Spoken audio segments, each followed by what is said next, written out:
Hi, everyone.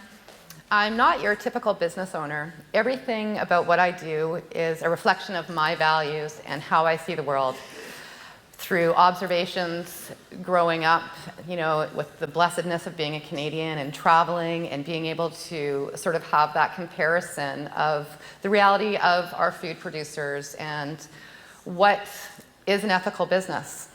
My road to developing Frog has started with this sort of voice in me working as a plumber and a landscaper and bouncing around as a waitress, of just a voice inside of myself that was just compelling me that there was something more.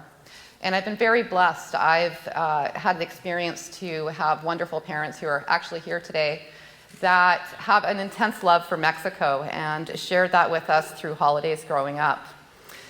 And one of my most important things I think that I've come to realize in this journey is that we are all fallible. We all learn by mistakes. And it's the relationships and those experiences that come from that journey that make life worth living. And life is so special that if you're not capturing it and making every moment count, even the uncomfortable ones, and defining your character and your values to live your values out loud, you've just wasted that lifetime. And I've committed myself to a journey that has been almost equal parts. We started almost 14 years ago on a dream, and my spirit, Hermano, Pedro, and I started this from developing a relationship through our trips to Puerto Escondido, Oaxaca, and always talking about what we could do. Oaxaca is heaven on earth. It is home of the last intact cloud forest of Mexico. It is biodiversity on steroids. It's precious, and it's home to 127 really distinct indigenous cultures that are very proud and very focused on preserving their culture. And having the gift of being able to experiencing that and having that relationship to Pedro to share that dream, we slowly developed this idea that we would import this coffee that my family would bring home in garbage bags from our holidays. And it had always been, harvested wrong, milled wrong. It was often roasted in the camels, the open stone circles over open fire, but it tasted great. And for Pedro and I, it was galvanizing. It was something that would bring us together with this shared dream and this really deep purpose in ourselves that we wanted to leave a lasting legacy. And that's what we've been working hard to do for the last 14 years. Cloud forests are really special. Every meter in a cloud forest, the baseline ecosystem changes. So you'll see a rapid change in the kind of frogs you see, the kind of bugs. And it's something that's really worth preserving, especially when Oaxaca is ground zero for the discovery of vanilla and chocolate. It is the only place in the world that vanilla is pollinated by a bee and not a paintbrush. And its culture is so rich that they actually estimate that they've only discovered about 60% of the ancient ruins in Oaxaca because it is so underdeveloped, because it is so mountainous. There's vanilla right there. It's just magic when you think that this vanilla just takes over. And when you think of ourselves as Canadians and our place of comfort, vanilla is an incredibly labor-intensive crop that provides very little return for producers and generates a lot of hardship. But like coffee, we take so much comfort. And my goal with Pedro, my spirit Hermano, is to bring that together in that we are walking the walk and endeavoring to do business in a manner that honors all those things that feel so special to us at source. We wouldn't have gotten off the ground without this beautiful, beautiful old man, Symmetry.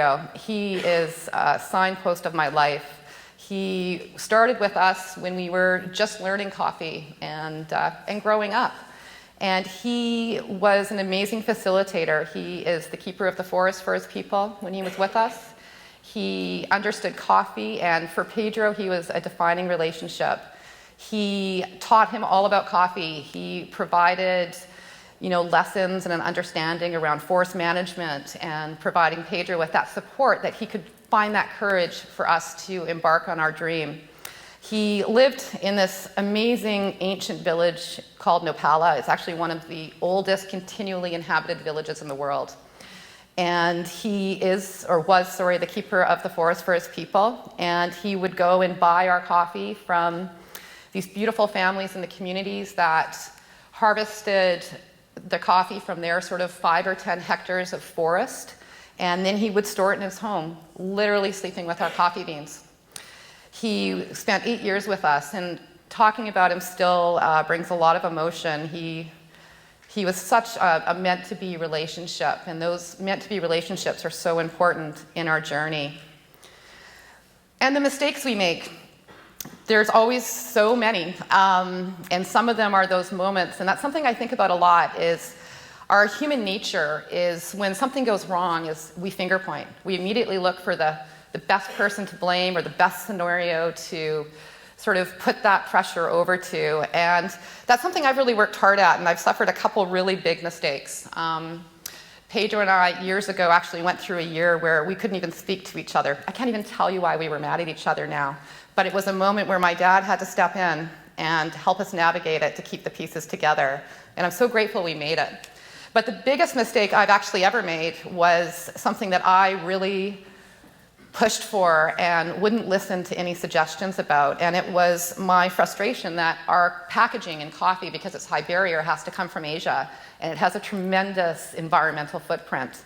And my goal was to have a product that was packaged in Canada by materials produced in Canada, and my solution was to offer our coffee in a 100% post-consumer box with an inside bag that was 100% recyclable.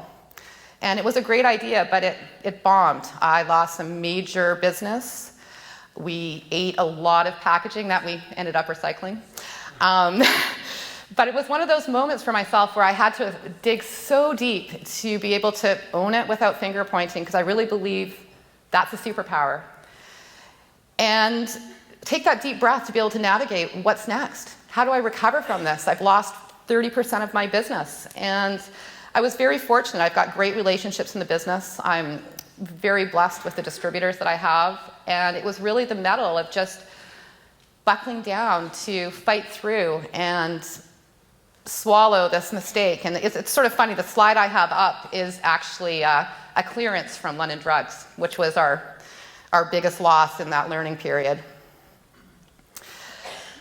Those meant-to-be relationships, I speak to that all the time, and I always wonder, I often think about, am I here because this was what I was meant to build and develop, or am I here because I have the mettle? And I have this very strong internal faith that the universe has your back. But I think the universe has your back when you commit and you focus and you're completely just zeroed in on the process of what you want to accomplish. It doesn't matter the detractors, the people that say, oh, you're crazy, you don't have the experience, you don't know what you're doing. It's finding that inner voice, defining your character. And I think the challenge of developing something for yourself that reflects living your values out loud. One of the funny things that I really love that sort of builds my passion is Oaxaca is where my soul lives. It's where I find myself. But the food industry that we live in is interesting. It's actually funny. My husband will not generally grocery shop with me because I can turn a 15-minute shopping experience into an hour-long experience. And it's because I'm fascinated by marketing. I really feel like packaging in all of its formats is an underappreciated, undervalued art form. We, as producers and speaking to producers in my community, when you don't make that mark and that collaboration hasn't been successful, your product doesn't end up in the grocery cart. But when you do, it is such a profound speaking to all the right pieces coming together, the beautiful harmony of a team sharing just the right elements. And I think that what's coming more and more important is the truth in marketing, because that's one area that I think we really struggle in our consumer culture.